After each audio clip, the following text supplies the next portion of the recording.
Ayan, nandito na po si Mayor sa si Shelo. Bali, 3:30 na po sila nakauwi ni na Fernan. Ang findings po kay Mayor pala, nakadextrose din nga po pala si Mayor. Ayan. Halos pares po sila ni Shelo na may dextrose. Si Ronda, ang ganda ng tulog ni Ronda. Tapos, halos same din po sila ng problem ni Shelo. Sa magtatanong po kung bakit nagkakaganon sila, hindi rin po namin masagot kung bakit. Kung bakit ngayong taon lang sila nagkaroon ng sakit na ganun po yung sa atay. Kasi mga bata pa naman po to eh. Si Mayor po, kaka 2 years old lang. Si Shelo naman po 1 year old lang. Pares po silang may sakit sa liver, tapos may tama din yung kanilang kidney. Ang sabi daw po ng vet, tinanong si Fernan kung na-expose sila sa mga maamoy na bagay, tulad ng mga sunrocks o kaya po mga pintura, basta yung mga kasama po sa kanila. Sa sunrocks naman po, pag gumagamit ako nun, pero pag naglalaba ako, tapos doon naman po yun sa likod bahay namin.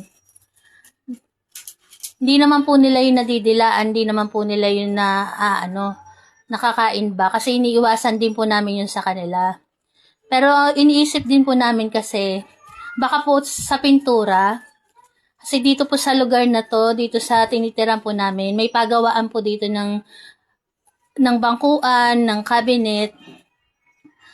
Baka po kasi yun, kasi minsan po kasi kahit po malayo kami ng konti, hindi po maiiwasan sumisingaw talaga dito yung amoy ng pintura na pag kunyari po naggagawa talaga sila.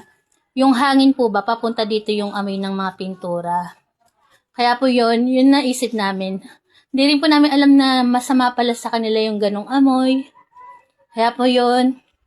Siguro isa yun sa dahilan, pero hindi ko naman po sinisisi yung pagawaan na yun. Pero yun po kasi yung ng vet. Dahil po sa mga amoy ng mga pintura, kaya daw sila nagkakaroon ng sakit sa mga ganyan, sa liver po. Yung mga matatapang na amoy. Tapos, ayan. Si Mayor naman po, siguro gagaling naman po. Tulad naman po ng kay Shelo, di ba po, may progress naman si Shelo. Yun nga lang, si Shelo po, okay na siya, pero hindi pa siya kumakain. Ayaw niya pa rin kumain ngayon. Kumbaga kahapon, tumikim si Shelo ng manok. Hanggang tikim-tikim lang, tapos madali siyang magsawa. Siguro isa, dalawa, titikim. Bandang huli ayaw niya na. Si Mayor po hanggang ngayon, ayaw niya pa rin kumain. Kasi mamaya pa po, i-start ko na yung painom ng gamot kay Mayor. Tulog lang po yan kasi napagod po sila sa biyahe. Biruin niyo po, umalis sila dito ng magte-10.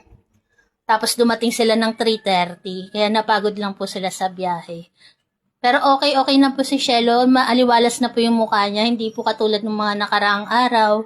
Talagang pikit yung mata ni Shelo. Ngayon po medyo mayabang na siya. Kaya ayan, ang panalangin po namin makalipat agad kami dun sa tinitirahan namin para maiwasan po nila yung amoy pintura. Kasi masama po pala talaga sa kanila yon yung ganun na may naaamoy na pintura.